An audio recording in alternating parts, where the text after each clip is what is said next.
Hi all, welcome to എജസ് academy. അപ്പൊ നമ്മുടെ JPHN എക്സാമിന്റെ ഷോർട്ട് ലിസ്റ്റുകളൊക്കെ ഇങ്ങനെ വന്നുകൊണ്ടിരിക്കുകയാണ് അല്ലേ. നമ്മൾ കഴിഞ്ഞൊരു ദിവസം ഒരു വീഡിയോ ചെയ്തിരുന്നു. ഏകദേശം 9 ജില്ലകളുടെ ഷോർട്ട് ലിസ്റ്റ് വരെ വന്നിട്ടുണ്ടായിരുന്നു അല്ലേ അന്ന്. അപ്പൊ ഇന്ന് നമുക്ക് അതിന്റെ അപ്ഡേറ്റ്സ് എന്താണ് എന്ന് നോക്കാം കേട്ടോ. അതായത് പല ആൾക്കാർക്കും PSC ഓഫീസിൽ വെരിഫിക്കേഷന് പോകാനുള്ള മെസ്സേജ് വന്നിട്ടുണ്ട്. പലരും വെരിഫിക്കേഷൻ ഒക്കെ പോകുന്നുണ്ട്, അതിന്റെ തയ്യാറെടുപ്പിലാണ് എന്ന് എനിക്കറിയാം.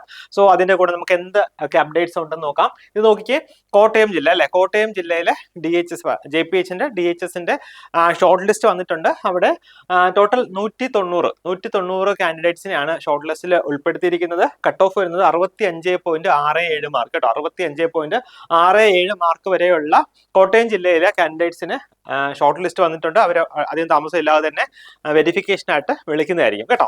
നെക്സ്റ്റ് നമ്മൾ നോക്കുന്നത് മലപ്പുറം ജില്ലയാണ് കേട്ടോ. മലപ്പുറം ജില്ലയിൽ 279 പേരുടെ പേരാണ് ഷോർട്ട് ലിസ്റ്റ് വന്നിരിക്കുന്നത്.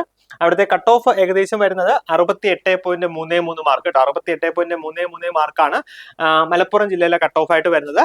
നെക്സ്റ്റ് വന്നിരിക്കുന്നത് കണ്ണൂർ ജില്ലയിലെ ഷോർട്ട് ലിസ്റ്റ് ആണ് വന്നിരിക്കുന്നത്. 197 കാൻഡിഡേറ്റ്സിന്റെ പേരാണ് കണ്ണൂർ ജില്ലയിലെ ഷോർട്ട് ലിസ്റ്റിൽ ഉൾപ്പെടുത്തിയിരിക്കുന്നത്. കട്ട് ഓഫ് വരുന്നത് 62.33 മാർക്സ് ആണ്. അപ്പം നമുക്ക് ഇന്നത്തെ ലേറ്റസ്റ്റ് അപ്ഡേറ്റ് ആയിട്ട് നമുക്ക് പറയാനുള്ളത് ഈ കാര്യമാണ്. അതായത് 3 ജില്ലകളുടെ കൂടെ ഷോർട്ട് ലിസ്റ്റ് വന്നിട്ടുണ്ട്. ഇനി ബാക്കിയുള്ള ഷോർട്ട് ലിസ്റ്റ് കാര്യങ്ങളൊക്കെ വരുന്ന മുറയ്ക്ക് അത് അപ്ഡേറ്റ് ചെയ്യുന്നതായിരിക്കും. അതുകൂടാതെ തന്നെ ഇന്റർവ്യൂ ഒക്കെ ഉണ്ടെങ്കിൽ അതിന്റെ സെഷൻസ് ഒക്കെ നമ്മൾ എജുസ് അക്കാഡമിയിൽ നിന്ന് നൽകുന്നതായിരിക്കും. അപ്പം എല്ലാവരും stay tune and all the best.